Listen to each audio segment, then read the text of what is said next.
The state comptroller would be required to develop a system for quarterly or more frequent online posting of all expenditures on an agency-by-agency basis, including the legislature and the judiciary. And when I say all expenditures, I mean all, right down to items like the new carpet in the mayor's office. And I should add, in the legislature's defense, thanks to Senator Bruno, starting in 1995, the legislature publishes twice a year all of its expenditures. The one area of state government on which the most detailed information about expenditures down to the smallest level is available is, believe it or not, from the state legislature, on the one hand. On the other hand, it's only in print form in a pair of books this thick each, in very small print. If you want to see it, if you go to my website, empirecenter.org, search for legislature, you'll find them, but the download takes 4 or 5 or 6 chunks because they're massive files. And they're not searchable. They're PDFs that are programmed not to be searchable. However, it's a start.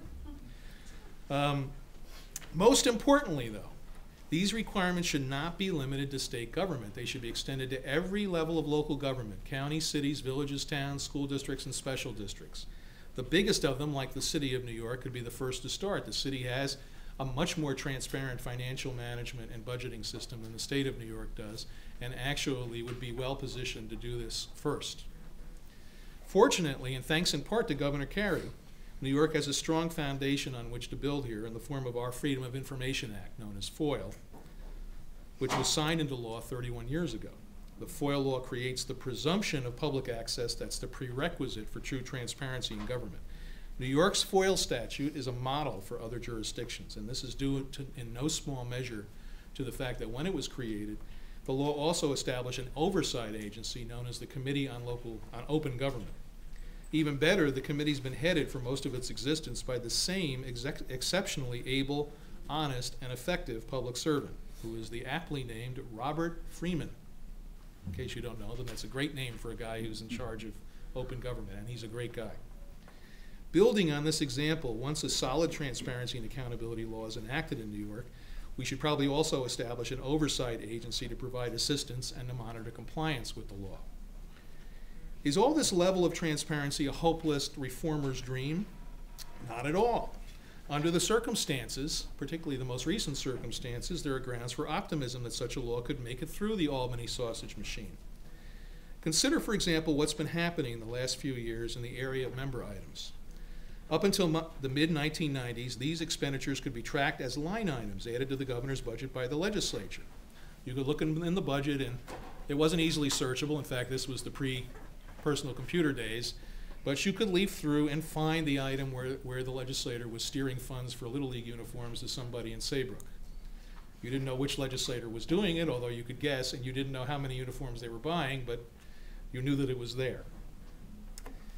Now, what happened, unfortunately, due to the increasing tension between the governor and the legislative leaders in the mid-90s is basically the line items disappeared and were replaced by a big fat lump sum of between $100 and $200 million, which was to be divvied up pursuant to a private memorandum of understanding, or MOU, between the governor's budget director and the legislative leaders.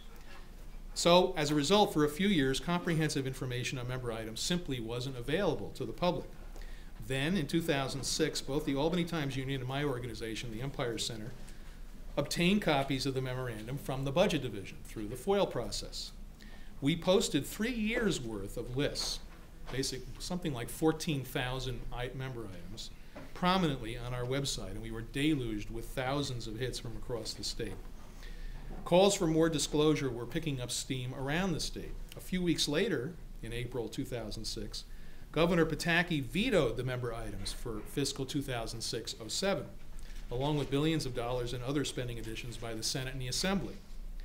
The legislative leaders then got ready to counter him with a quick veto override in each house. Then something unusual, maybe even unprecedented, happened. One of the legislative minority leaders announced he would withhold the votes necessary to override Pataki's vetoes until there had been full disclosure of the member item details. This essentially forced Senator Bruno and Speaker Silver of the Assembly to agree that more details of discretionary member item funding would, in the future at least, be routinely disclosed prior to the approval of the budget. The minority leader who brokered that agreement was someone whose name will soon be familiar to more of you, Can anybody guess who that was?